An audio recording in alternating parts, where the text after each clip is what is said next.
دوستو، منگولوں کو کون نہیں جانتا؟ شاید ہی آج کوئی ایسا انسان اس دنیا میں موجود ہوگا کہ جو ہسٹری میں انٹرسٹ رکھتا ہوگا لیکن منگولوں کے بارے میں نہیں جانتا ہوگا۔ منگول قوم وہ ظالم قوم تھی کہ جو 12ویں صدی کے آخر میں اپنے ایک سردار جس کا نام چنگیز خان تھا، اس کی سپہ سالاری میں پوری دنیا جیتنے کے خواب لے کر نکلی تھی، اور شاید منگولوں کا یہ خواب پورا بھی ہوا۔ منگولوں نے 100 سال سے بھی کم وقت میں اس دور کی دنیا کی سب سے بڑی سلطنت قائم کر دی تھی۔ اتنا ہی نہیں، منگولوں کی وہ قائم کی ہوئی سلطنت اتنی بڑی تھی کہ آج تک اتنے سال گزرنے کے بعد بھی وہ منگول سلطنت دنیا کی دوسری سب سے بڑی سلطنت مانی جاتی ہے۔ دوستو، آپ اسکرین پر موجود اس میپ کو دیکھیے، یہ منگول ایمپائر کا میپ ہے۔ اس میں ہم صاف طور پر یہ دیکھ سکتے ہیں کہ وہ چنگیز خان کہ جو شروع میں تو صرف اس چائنا کو ہی فتح کرنے کا خواب دیکھا کرتا تھا، جو چائنا اس سے ہر چیز میں کئی گنا بڑا تھا، لیکن جب وہ اپنے سے کئی گنا بڑے اور طاقتور چائنا کو جیتنے میں کامیاب ہو گیا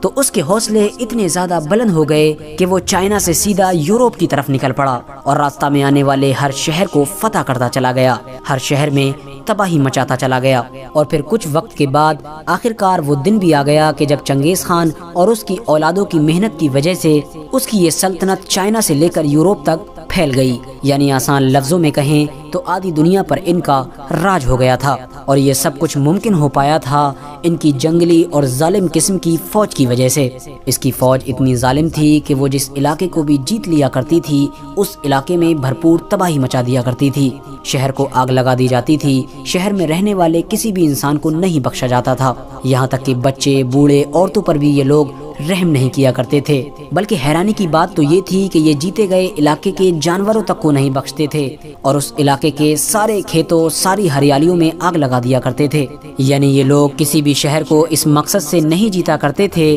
کہ شہر کو جیتنے کے بعد وہ لوگ اس شہر میں ایک اچھی سلطنت قائم کریں گے، بلکہ ان کا مقصد صرف اور صرف ایک ہی ہوا کرتا تھا، اور وہ یہ تھا کہ اس شہر کے سارے مال کو لوٹ لینا اور اس شہر میں رہنے والے ہر انسان کو قتل کر دینا۔ دوستو، صرف اتنا ہی نہیں، یہ لوگ جنگ جیتنے کے بعد صرف اپنے مزے یعنی منورنجن کے لیے مارے گئے لوگوں کی کھوپڑیوں کے مینار بنایا کرتے تھے۔ چائنا اور اس جیسی اس دور کی مضبوط ریاستوں کے ساتھ ساتھ اس دور کی سب سے ڈیولپ سٹی یعنی بغداد میں ان لوگوں نے ایسی تباہی مچائی تھی کہ جس تباہی کا اندازہ آج بھی آپ لوگ اس شہر میں جا کر لگا سکتے ہیں۔ ایک بار منگول جس بڑے شہر پر حملہ کر دیا کرتے تھے وہ ان کی تباہی کی وجہ سے 200-300 سال پیچھے چلا جایا کرتا تھا، یعنی ہم لوگ یہ کہہ سکتے ہیں کہ اس دور میں خوف اور ڈر کا دوسرا نام ہی منگول تھا۔ منگولوں کا نام سنتے ہی لوگ کانپنے لگتے تھے۔ لیکن دوستو، اب سوال یہ ہے کہ آخر وہ منگول قوم کہ جس نے آدھی سے زیادہ دنیا کو جیتا اور آدھی سے زیادہ دنیا میں تباہی مچائی، وہ آخر کبھی ہندوستان پر قبضہ کیوں نہیں کر پائی، حالانکہ ہندوستان تو ان کے بالکل قریب میں تھا۔ اب آپ لوگوں میں سے بہت سارے لوگوں کے دماغ میں یہ خیال بھی آتا ہوگا کہ ہو سکتا ہے کہ منگولوں نے کبھی ہمارے بھارت دیش پر حملہ ہی نہ کیا ہو، ورنہ وہ منگول کہ جنہوں نے چین سے لے کر ایشیا تک کا پورا علاقہ فتح کر لیا تھا، ان کے لیے بھارت دیش کو جیتنا کیا مشکل ہو سکتا تھا۔ لیکن دوستو، سچائی تو کچھ اور ہی ہے۔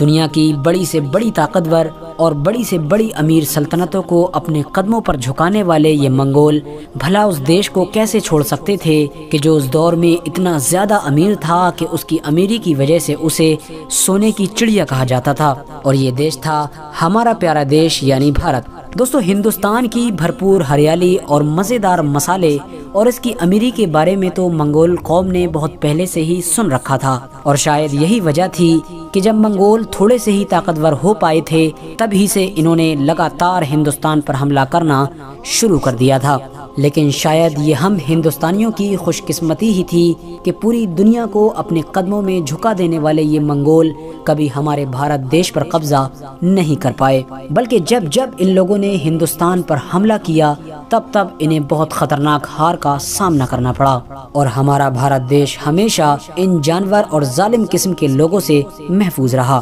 لیکن دوستو، اب سوال یہ ہے کہ آخر منگول کبھی ہمارے بھارت دیش کو جیت کیوں نہیں پائے؟ آخر وہ کون انسان تھا کہ جو پوری دنیا میں تباہی مچانے والی منگول فوج اور ہمارے دیش بھارت کے بیچ میں ایک دیوار بن کر کھڑا ہو گیا تھا، اور منگول لاکھ کوششوں کے باوجود بھی کبھی اس انسان کو اپنے راستے سے نہیں ہٹا پائے تھے؟ تو دوستو، میں بات کر رہا ہوں 1296 عیسوی میں دہلی سلطنت کے تخت پر بیٹھنے والے سلطان کی، جنہیں آج دنیا سلطان علاء الدین خلجی کے نام سے جانتی ہے۔ دوستو ویسے تو منگولوں نے علاء الدین خلجی کے دور سے پہلے ہی ہمارے ہندوستان پر حملے کرنا شروع کر دیے تھے، اور ان کے یہ حملے علاء الدین خلجی کے دور کے بعد بھی جاری رہے تھے، لیکن منگولوں کے ان سارے حملوں میں سے جو مین حملے تھے، یعنی خطرناک حملے کہ جن حملوں کو منگولوں نے پوری طاقت کے ساتھ اور بڑی فوج کے ساتھ کیا تھا، وہ صرف اور صرف علاء الدین خلجی کے دور میں ہی کیے گئے تھے۔ اور شاید یہی وجہ ہے کہ آج بھی پوری دنیا منگولوں سے بھارت کو بچانے کا کریڈٹ علاء الدین خلجی کو دیتی ہے۔ جس دور میں علاء الدین خلجی دلی کے تخت پر بیٹھے، یہ وہ دور تھا کہ جب منگول پوری دنیا میں سپر پاور بن کر ابھرے تھے۔ اس دور میں منگول اتنے خطرناک اور طاقتور بن چکے تھے کہ وہ اپنی فوجوں کے گھوڑوں کا منہ جس طرف موڑ دیا کرتے تھے، وہ سلطنت خود بخود ان کی سلطنت میں شامل ہو جایا کرتی تھی۔ بڑی سے بڑی ہوشیار فوجوں میں بھی یہ ہمت باقی نہیں رہ گئی تھی کہ وہ منگولوں کا کھلم کھلا مقابلہ کر سکیں۔ علاء الدین خلجی کو ابھی سلطان بنے ہوئے صحیح سے 1 سال بھی نہیں ہو پایا تھا کہ منگول جیسی دنیا کی خطرناک فوج نے ان کی سلطنت کے بارڈر پر بھی دستک دے دی، اور یہ وقت تھا سن 1297 کے لاسٹ کا اور 1298 کے شروع کا۔ منگولوں سے نپٹنے کے لیے سب سے پہلے تو علاء الدین خلجی نے دہلی میں رہنے والے ہر عام اور خاص انسان کو اپنے مضبوط قلعوں میں محفوظ کیا، اور اس کے بعد منگولوں کی ایک بڑی فوج کے مقابلے میں اولو خان اور ظفر خان کی سپہ سالاری میں اپنی ایک فوج بھیجی۔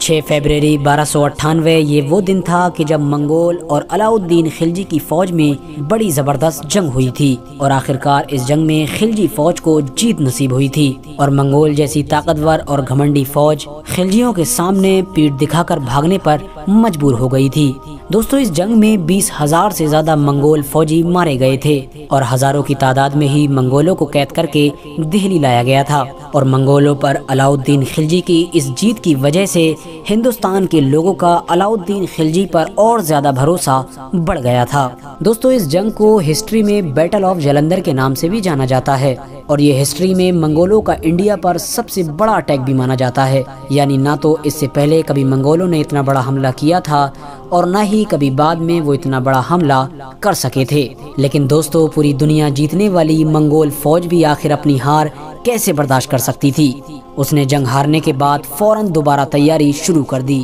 اور 1 سال سے پہلے ہی یعنی کچھ مہینوں کے اندر ہی 1298 کے لاسٹ میں ہی وہ اپنی ایک بڑی فوج لے کر پھر سے خلجیوں پر اٹیک کرنے کے لیے ہندوستان دوڑے چلے آئے۔ اس بار بھی علاء الدین خلجی نے اپنے سب سے ہوشیار اور پسندیدہ سپہ سالار یعنی ظفر خان کو ایک فوج لے کر منگولوں کے مقابلے کے لیے بھیجا، اور ظفر خان نے اس بار بھی علاء الدین خلجی کے بھروسے کو قائم رکھا۔ ظفر خان نے اس جنگ میں نہ صرف منگولوں کو بھاگنے پر مجبور کیا، بلکہ منگول فوج کے ہزاروں فوجی مارے گئے، اور ہزاروں پچھلی بار کی طرح ہی قید بھی کیے گئے۔ لیکن شاید گھمنڈی اور طاقتور منگول فوج نے بھی یہ سوچ رکھا تھا کہ وہ ہندوستان کو جیتے بغیر چین سے نہیں بیٹھے گی، اور شاید یہی وجہ تھی کہ وہ دوسری جنگ ہارنے کے بعد بھی صرف کچھ ہی مہینے کے اندر یعنی 1 سال سے بھی پہلے تیسرا اٹیک کرنے کے لیے ہندوستان میں گھستے چلے آئے۔ لیکن اس بار علاء الدین خلجی کے لیے حالات شاید اتنے اچھے نہیں تھے، کیونکہ علاء الدین خلجی کی فوج اس کی سلطنت میں الگ الگ حصوں میں بٹی ہوئی تھی،